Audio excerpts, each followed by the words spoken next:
This is Michael Hurwitz, president and co-founder of the niche job board site, Careers in Government, and I'm next on the Rec Tech podcast.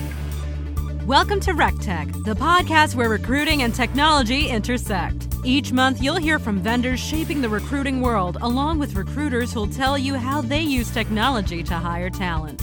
Now, here's your host, the mad scientist of online recruiting, Chris Russell. That's right. This is Rec Tech, the only podcast that helps employers and recruiters connect with more candidates through technology and inspire conversations. Our mission is to teach you about the new tools and tactics for finding talent online. Today's show is a vendor edition. The Rec Tech podcast is sponsored in part by HireTool, the recruiter's best friend. They've got some new updates out. They fixed the Facebook search. That's back.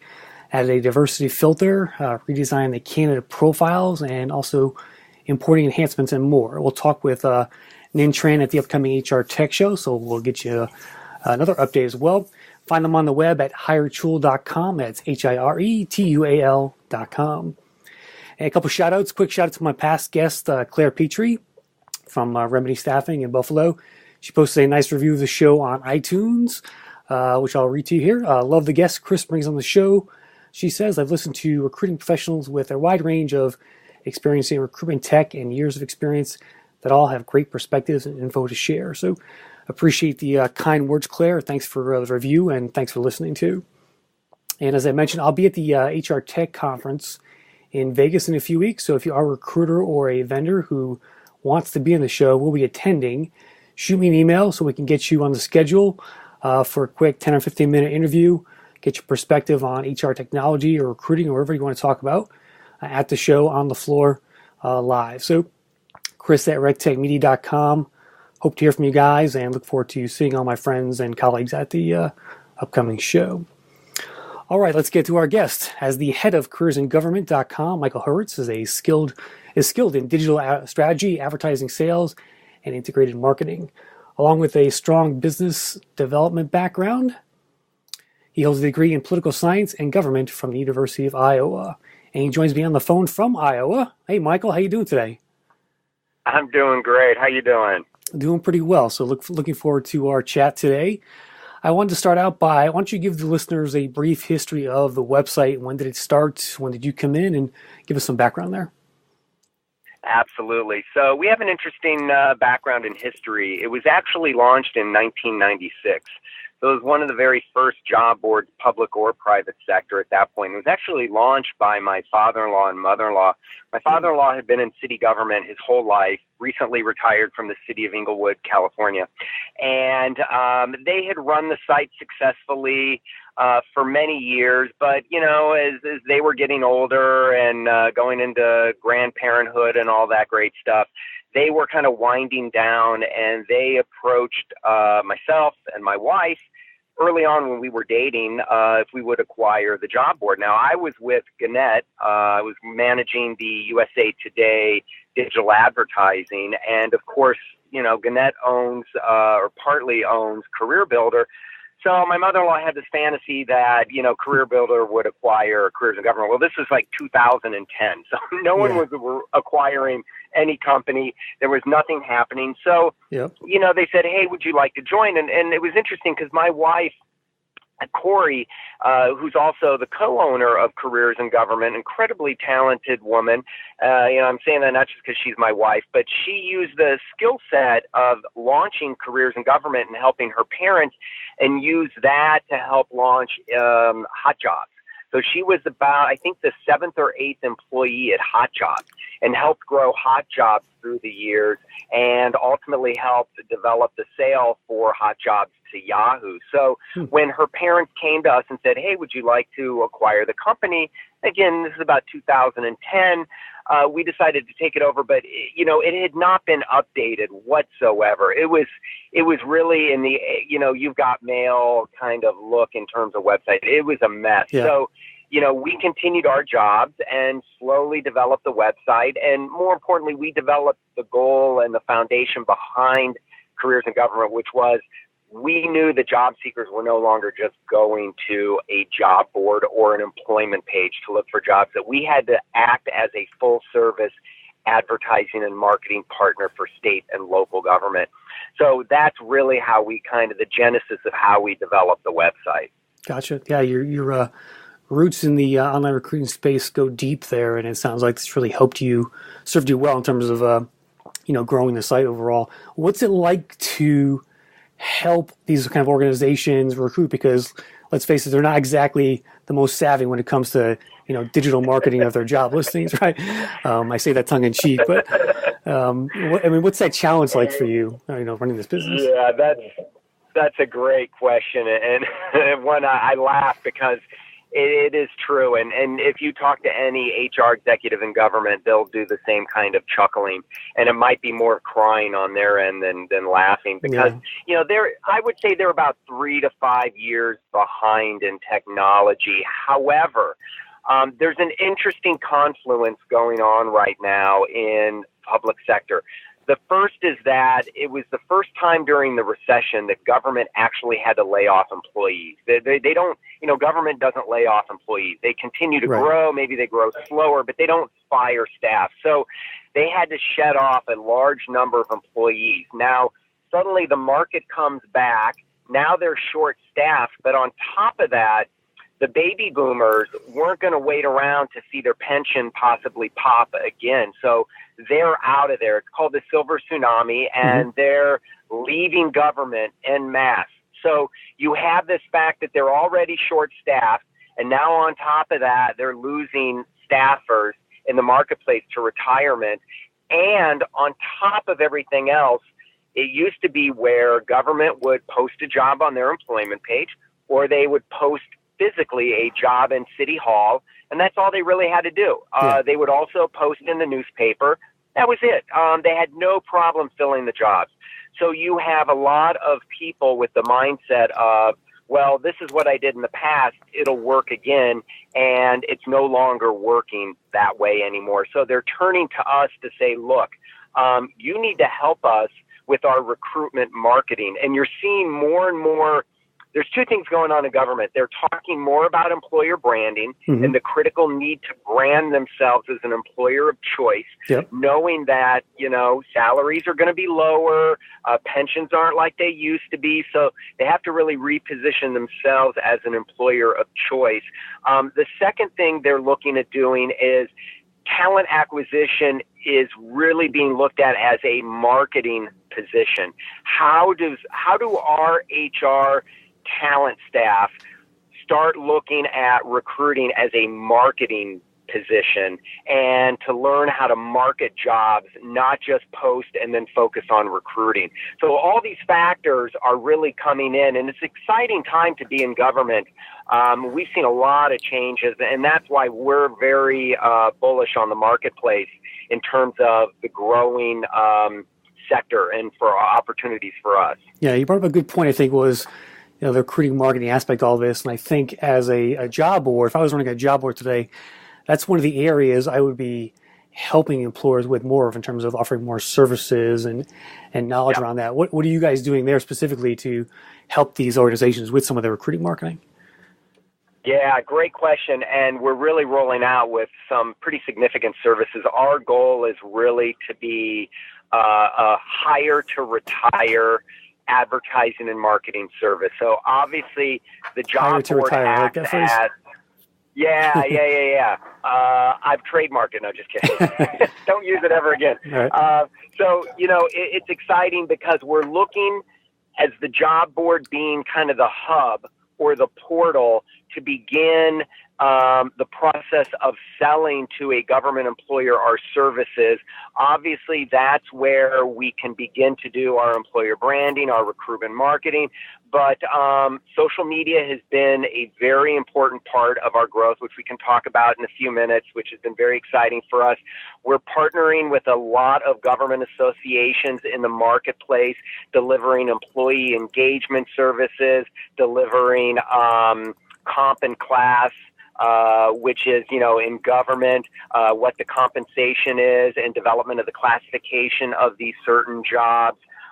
We're looking at social media marketing. We're looking at recruitment marketing on a broad stroke level, not just, hey, post on Careers in Government and we'll do some, strategic advertising, but really how are we going to get a IT job to the right IT job boards in government, and, then develop partnerships with leading individuals in the public sector on negotiations, on career development, interviewing, resume, a lot of services that are out in the marketplace in kind of piecemeal situations, but we're trying to bring that together under the banner specific to state and local government and really offer these services out to employers.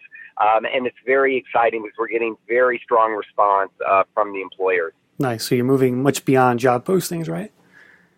Yeah. Oh, yeah. Nice. Okay. Michael, can you give us a sense of the size of the business? I'm curious, like for a niche job board like this, what is your monthly traffic like? How big is your resume database? That kind of stuff. Do you have a sense you can give us? We don't do, obviously revenue or traffic in detail, but I can talk about the layout of our traffic or the kind of the overview of the traffic. We get about 40% of our traffic from CPC. We get about 40% of our traffic from organic, and actually about 30% from organic, and the rest from social media. We're really trying to shrink down the cost per click campaigns. You always hear in the marketplace, it's like crack. I mean, it becomes where job boards have to take it, but, they're not thrilled about it. And we've really tried to pull away from that. But I will tell you, the growth for us was really surprising in terms of a niche job board. I think there's tremendous growth in niche job board opportunities. The revenue size has been quite significant for us. The partnerships that we're developing is quite significant. We have very large partnerships rolling out in the future, in the very near future, that are quite significant. And I think, what I would tell someone if they're developing a job board, and a lot of this, they've heard before, but it's really critical, is the more you become a leader in your space, the more that you can attract other firms, other companies, other associations that are on a larger scale to help grow your traffic and your revenue. So our goal is not to partner with leaders just in state and local government, but to then reach out to leaders in the private sector that can help grow our business as well. And they look to us because a lot of companies will say, look, I would love to get into the public sector, but we know how long it takes to build these relationships. It takes years to develop the relationships. Now, the long-term goal is that, these partners in government, they stay with you for years and years and years. There's not a churn and burn situation that might be in the private sector, but it's very hard to break accounts in the public sector. So a lot of companies will approach us and say, look, we'd like you to spearhead the relationships with state and local government employers, and we can supply you X, Y, and Z service that you can then either resell or market or develop a revenue share partner with us. Okay. You talked about the trying to lessen the reliance on CPC, things like that. Talk to me more about where your free growth is coming from in terms of social media and Google for Jobs. How's that going so far? Yeah, great question. So we do have our jobs that are posted through to Google Jobs. I have not even looked yet at, I know Google is offering kind of a platform, a technology platform that job boards themselves can take advantage of. We don't utilize that. I think it's a cloud-based service. I've been reading about it more and more. Search engine part, Yeah, and I don't know the success. I would love to hear from others on the success of utilizing that. We, all our jobs are fed out to Google job search platform, and we are seeing a significant, not huge, but a significant growth month after month of job seekers coming through the Google job search platform to Careers in Government. So yeah, it's been positive, but that's the furthest that we've done with Google. In terms of social media, we have 110,000 Twitter followers. We have 93,000 Facebook followers, soon approaching 100,000 at our current rate. Yeah, it's very significant. We're active on Pinterest, Instagram. We have a very robust blog of more than 1,300 articles written by more than 300 government thought leaders, academia, employers, job seekers. And we use all our content, and we're growing our content to really market not just our employers, not just our blog itself, but obviously kind of bundle all that content around our job promotions. And we've seen a strong presence on social media and the growth of traffic coming in. It's a very slow and steady process, but it's one area that we see a lot of government clamoring for, with assistance on not only, getting our jobs onto social media, but how to best market those jobs on social media. So we do a lot of social media buying for state and local government. We might have an employer come to us and say, hey, we have this group of nursing jobs, and we're having a real challenge marketing these jobs. So we'll develop a campaign for Facebook and Twitter, tie that in with their current employer branding efforts on our site. And we've been seeing strong growth, especially public safety jobs on social media. Fire and police do fantastic. Absolutely fantastic. Yeah. I don't know why, but they do great. Yeah, what kind of cost per click are you getting on these ads? And do you know how much it costs to basically make a hire off of that? We have seen, we have two challenges. The first is government doesn't track very well on their end. Because we're not an ATS, we send the job seekers over to their employment page so they can, process their ATS platform, and they usually have the, did you see this job on, et cetera. So they don't track it that well.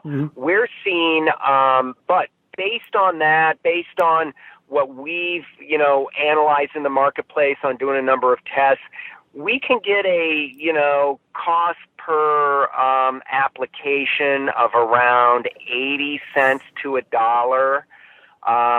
Which has been very good for us. And we're seeing, especially, like I said, public safety, public health, and IT jobs.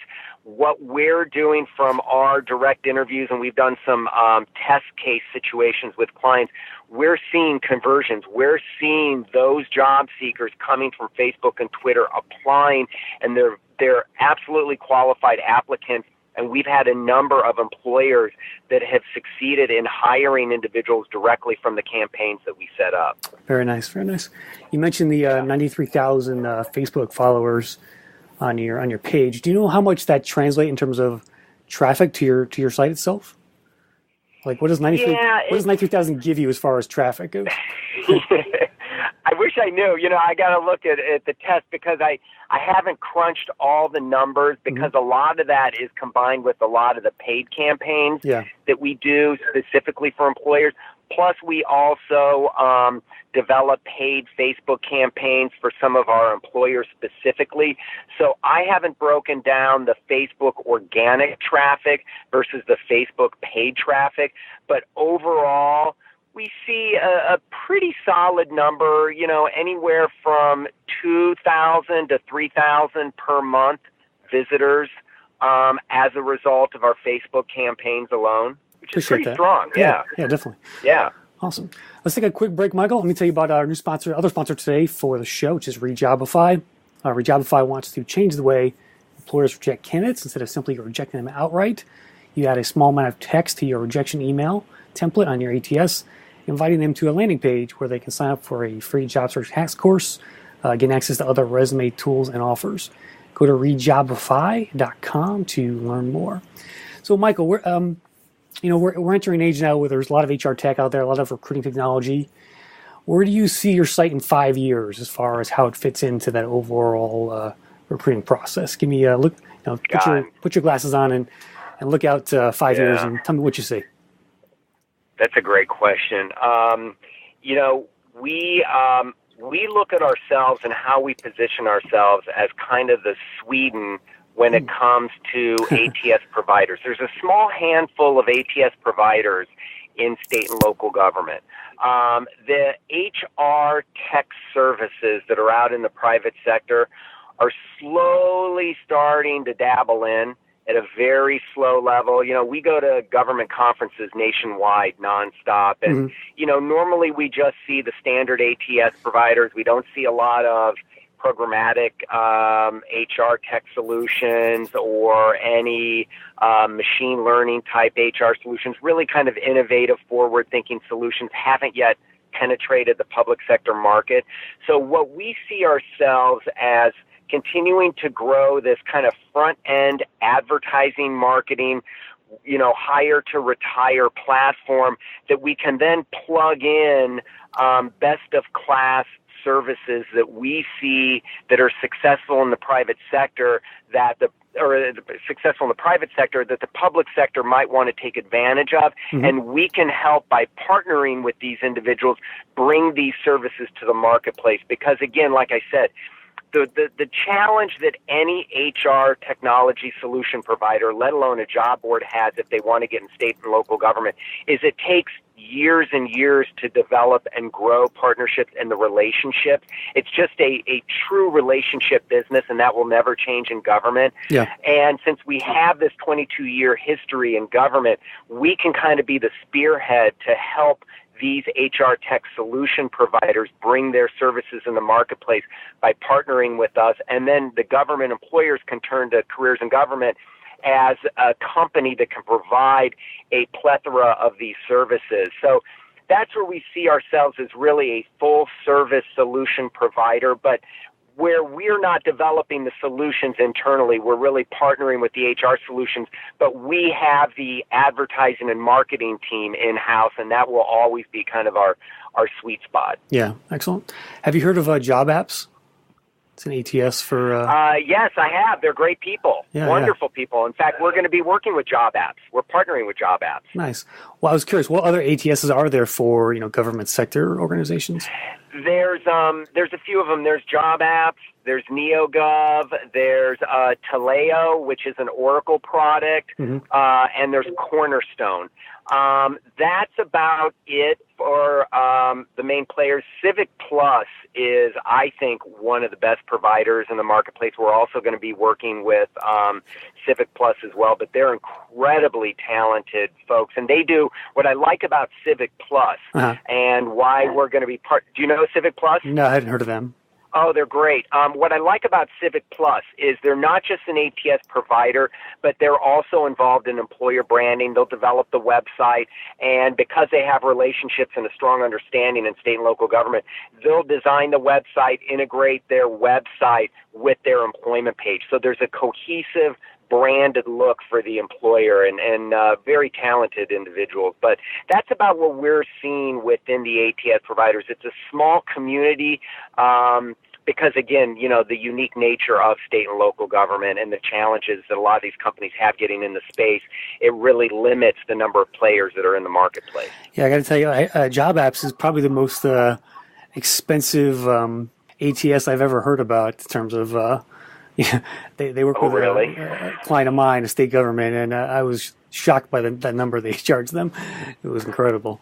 Interesting. That's very interesting. So they're a pretty big business with probably a smaller amount of clients, but I've never heard of the prices they charge from other your other typical ATSs out there, which is interesting. Yeah. And it's interesting because that's really it that's going on in the public sector in terms of HR technology and solutions. And that's why we really want to look for partners in this space, because we think there's a lot of opportunity to bring a lot of these unique services and solutions. But again, these partners have to understand that it's a slow development process. But again, the beauty of working in government is once you've developed the relationship, we have partners that have been with us for the entire 22-year history that we've been around. Oh, I bet. And the average length of a contract is anywhere from 5 to 10 years. And that's not that we sign 5 to 10-year contracts, it's that they continue to renew year after year, due to the success and due to the customer service that we provide these clients on a regular basis. Nice. Awesome. Well, I appreciate the info, Michael. 2 more questions for you as we wrap this up. What would you tell potential job board owners who are looking to either start one today or perhaps continue on in this business? What was one piece of advice you might want to say to them? Don't be wary of what you hear in the news of, the constant job boards are dead. The reason they say that is, yes, job boards from the 1990s are dead. But individuals, especially in the niche marketplace, that look at the big picture, look at the big opportunity, and see the opportunity in 3 to 5 to 7 years are the ones that are going to win the horse race. They're the ones that see that if you can provide a multitude of services to a talent acquisition team, you're going to win in the marketplace. There's tremendous opportunity out there, whether it be in the public or private sector, but it's no longer just a posting traditional job board. It's really offering an entire suite of services and building the relationship with the customer. Well said. And what's one thing you wish employers changed about the way they hire online today? If you could pick one thing out. Oh, man. There's a lot of things. But, I would say it kind of goes back to what I said earlier, which is I wish that HR executives would look at themselves as marketing strategists. Look at the big picture of not just I have an IT job, I need to post on Dice and one other location, or I'll just post it on the employment page. But really look at how you're marketing you as an employer, how you're tying in your brand into the job, how you're utilizing that job description and job posting and effectively marketing it, and then how you're tying that into your onboarding process, and then how are you tying that into your employee engagement service. There's so many facets, and I think HR executives tend to look at themselves, and I understand, there's only so many hours in a day, but They tend to look at themselves as recruiting only, but they need to look at themselves on a bigger picture as they're really in the business of marketing their brand and their jobs. I couldn't agree more, Michael. Well said. So appreciate you joining me today. Lots of great information. Tell the listeners how to connect with you and how to find Careers in Government. Fantastic. Thank you. They can find Careers in Government at CareersInGovernment.com. They can reach out to me at michael@CareersInGovernment.com, and even give me a phone call at 323-791-9117. I'd love to hear from anyone talking about partnerships or any strategy ideas. We're always open to talk and always excited to continue to grow in this marketplace. And I wanted to thank you for having me on today. Oh, my pleasure, Michael. Appreciate the info and thanks for your time. Absolutely. That will do it for this edition of the RegTech Podcast. Thanks again to our sponsors, HiredSchul and Rejobify. Subscribe to the show wherever you get your podcasts. And by the way, we're now on Spotify. If you are an iTunes subscriber, please leave a review and I'll thank you on air. Thanks for listening, everyone. And remember, always be recruiting. Another episode of RegTech is in the books. Follow Chris on Twitter at Chris Russell or visit rectechmedia.com, where you can find the audio and links for this show on our blog. RegTech Media helps both HR tech firms and employers to get more clients or candidates through our consulting practice and online tools. So be sure to check out our sites like recruiting headlines, job fairing, and more to stay up to date on what's happening in recruiting. Thanks for listening, and we'll see you soon on the next episode of RegTech, the Recruiting Technology Podcast.